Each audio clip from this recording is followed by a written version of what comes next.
Good morning. Welcome to Zenglup, the podcast, music, poetry, psychogeography. Just give me a second here. This sound, longtime listeners will recognize that sound. It is my thermos. There we go. And for those of you watching on YouTube, on the almost live stream, you just saw me fill up my coffee cup with nice fresh coffee. So for those of you on YouTube, please subscribe to the channel. Podcasts come out every other day or so, Tuesdays and Thursdays, occasionally on a Friday. And those of you listening on a podcast app, go to the website, zenglup.net, and subscribe to my newsletter. So today, I'm going to talk about Alan Watts, or at least an idea from Alan Watts. Alan Watts, an important figure from the 60s, 70s, psychedelic meditation, insight, visionary side of things. I'm reading a book called The Book. It's his compelling argument about the nature of the self, I guess, if I were to summarize a very big topic. It's not a big book, but it's a big topic. But today, so there's one thing he says in there that today I thought I would dig in, and the idea that he was sharing was that you need the trough in the wave, right? So we see a wave as we see the positive sides. Literally the positive, the above zero side of the wave, and we assume that then the below zero side, the negative side of it, doesn't exist. When we look at phenomena that follow cyclic patterns, it's easy for our instinctual mind to look at that and think it is there, it is not there. There seems to be a sort of hardwired object impermanence problem, right? We know the sun is still there, but we don't see it, and so we say it's nighttime. Now this got me thinking about our cycles. Right, if you take the trough away from a wave, you don't have a wave, you have a line. Right? And you might even just have zero. You don't keep the +1 if you take out the -1 on a sine wave. If you take out the amplitude. If you don't keep the positive amplitude if you take out the negative amplitude. You simply don't have a wave anymore. You have nothing. So where this comes into play in terms of meditation is when I'm sitting on the cushion and I'm breathing. I may be concentrating on my breath. Maybe I'm doing a focus practice where I'm counting breath. I'm observing the motion of my mind and my thoughts around the object of my breath. My breath is a touch point. My goal is to be focused entirely on the experiencing of my breath, on the counting of my breath. And as I notice other thoughts arising, I allow those thoughts to arise, to abide, and then to dissolve without breaking my concentration on my breath. My breath is a cycle. It's in and it's out, and there's a pause at the base of the breath. If I didn't have the exhalation, I couldn't have the inhalation. It is not two separate gestures. It is one part, one gesture, two parts of one gesture. The image that Watts uses that I quite like is you can look at the head of a cat. It's kind of like the elephant in the Six Blind Men, right? You could look at the head of a cat. You could look at the tail of a cat. In fact, now I remember, he brings this up kind of in a flatland experiment. Imagine you're looking through a fence that has a vertical slit, and a cat walks by, and you see a cat head, and you think, wow, what a wonderful, weird thing that is. And then you look again, and you see a tail. Wow, look at that weird tail thing. And with that narrow vertical slit view, you've seen a head and a tail. But what you've really seen is a head-tailed cat. He combines those two words, head-tailed, because that's his thing in this book, is that our experiences are these artificial dissections of connected phenomena that we then say are caused or affected by what is really part of that same object. So my breath is not an inhale and an exhale, it's a breath. I know this is it seems like I'm belaboring a point here, and I am. I should move on. I inhale, I exhale, that's a breath. That is the breath. There is not an inhale and then an exhale. That's two separate artifacts. The same way there is not a head and a tail separate from the head-tailed cat.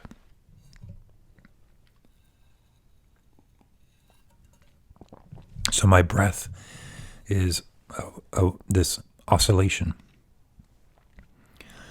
And based on my experience of past oscillations and my experience of current oscillations, I expect that oscillation to continue. That expectation of continuation is where we can run into problems, right? But so up and down every 20 seconds or so, an oscillation. Within that is the beat of my heart, right? So you can start to see now this two-layered pattern, beating of the heart, doo-dum, doo-dum, doo-dum, doo-dum. The breath underneath it, kind of waving along at about, well, I'm going to say 3 heartbeats per breath cycle. Probably not quite right, but you get the point. And then there's cycles that occur within my waking phase, right? I eat, I digest, I shit.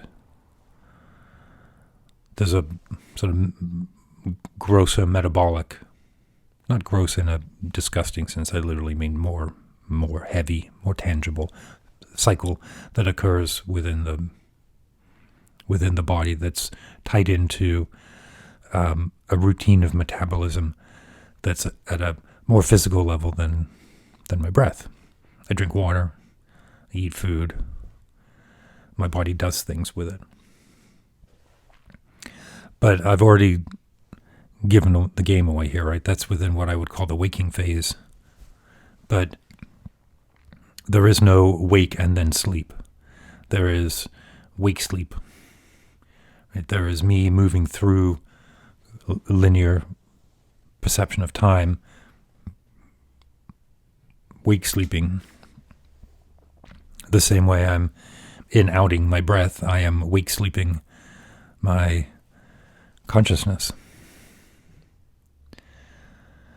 And the ability to keep focused awareness through these pretty obvious immediate transitions, like in and out, keeping focus on the breath, keeping focus on my alimentation through the day, keeping focus as I fall asleep, as I wake up, keeping focus as I sleep. That's a challenge. That's a practice I'm trying to pick up now, the dream yoga. Stay focused through the sleep dream phase of the wake sleep. That cycle also based on past understanding, current experience, assumption that weak sleep cycle will continue. My assumption, incorrect, is that it will continue forever, but it won't, right? If I've got my heartbeat and my breath, and my alimentation, and then my sleep, these could be written down on a piece of paper as a series of sine waves with expanding periods. Right? The period is the time it takes for the waveform to complete one cycle.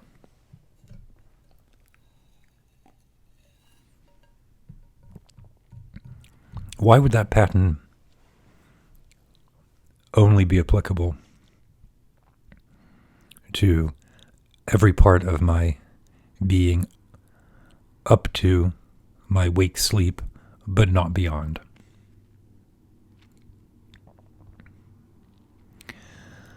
There's a sine wave implied in my life, in your life, in our mortality, that has a period equal to the lifespan. It's more complicated than that, right? Because lifespan is a variable. But why wouldn't I assume that the trough of that cycle, what we call death, mortality, the death state, why would that be? Why would that behave differently than any other wave that's part of our existence? We've sort of split this alive, not alive conception of our live dead, or live deading, live deading. I'm not even sure what the word would be, or being, capital B, being. The cause and effect relationship, or the dissected phenomena between alive and dead, it seems to be that has to be artificial.